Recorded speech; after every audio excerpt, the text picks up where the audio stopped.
इसका फ़ोन आया था, क्या-क्या बात हुई किससे?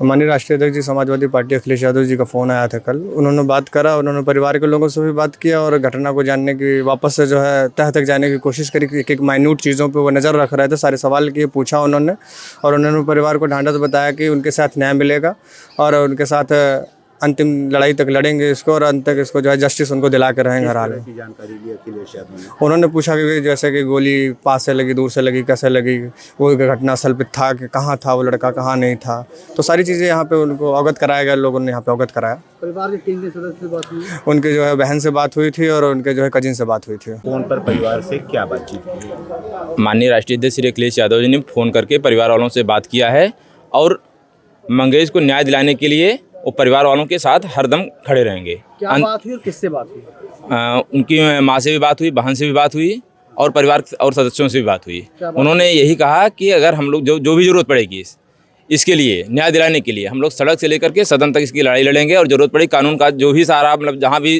कानून के ये लड़ना पड़ेगा उसके लिए हम लोग न्याय के लिए लड़ेंगे।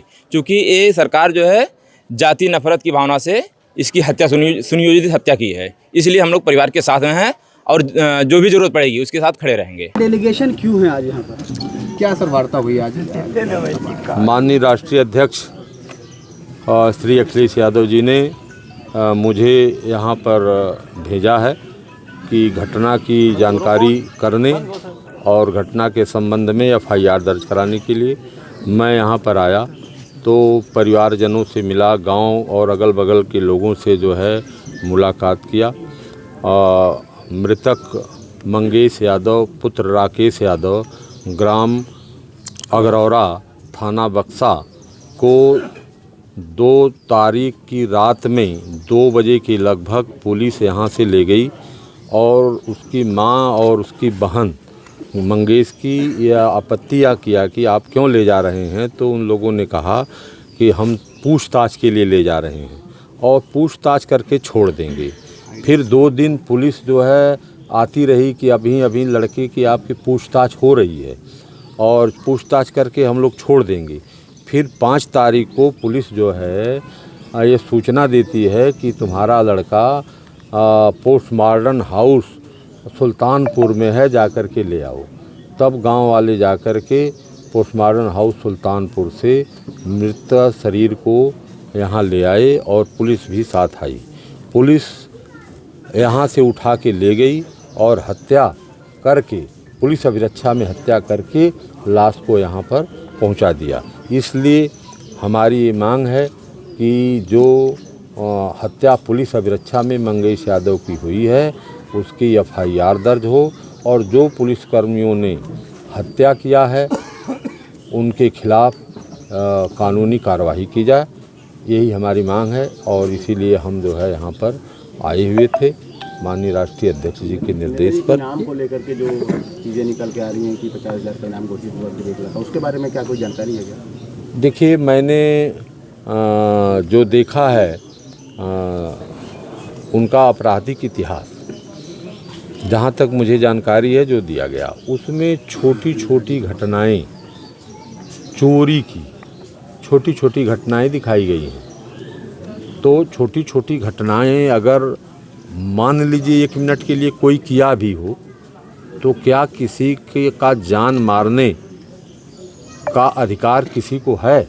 यह तो कानून को हाथ में लेने का है। अगर एफआईआर कोई उनके खिलाफ पहले चोरी की छोटी बड़ी है तो वह कोर्ट में न्यायालय उसका संज्ञान लेगी, उसमें अगर साक्ष्य लेगी, अगर वह सही है तो उनको सज़ा करेगी। जो चाहे सो न्यायालय को अधिकार है, लेकिन न्यायालय के अधिकार को या कानून को हाथ में लेने का किसी भी पुलिस या किसी भी व्यक्ति को नहीं है। कि कोई अगर चोरी किया नहीं किया, फर्जी या सही, उसके खिलाफ एफआईआर दर्ज हो गई तो उस एफआईआर के आधार पर किसी की हत्या कर दी जाए। यह तो सीधे हत्या है। उठा के पुलिस ले जा रही है और फिर रोज़ आकर के बता रही है कि अभी पूछताछ हो रही है, फिर 100 को बता रही है और 100 को फिर ले आके पहुंचा रही है। नहीं, हम लोग बराबर सवाल उठा रहे हैं कि जाति के नाम पर जो है, चाहे मुस्लिम हो चाहे यादव हो, 2 को टारगेट, चाहे बैकवर्ड क्लास का हो व्यक्ति, उसको टारगेट सरकार द्वारा पुलिस से बनवाया जा रहा है और उसका उत्पीड़न किया जा रहा है। ऐसा क्यों सर? अब इनके तो वो पूछिए उनसे, हमसे क्या पूछ रहे हैं, उनसे तो पूछिए जो ऐसा काम कर रहे हैं, ऐसा क्यों कर रहे हैं। क्या इस प्रदेश में या इस देश में यादव या मुसलमान ये बाहरी है, कहीं से बाहर से आया है, ये आयातित है। दलित पिछड़ा, परिजन हैं? के साथ दलित पिछड़ा। क्या परिजनों के साथ अब आप आए हैं, बातचीत हुआ है, तहरीर के लिए आपने डीएसपी को दी दिया है जी। अब परिजन के साथ सपा क्या करेगी आगे?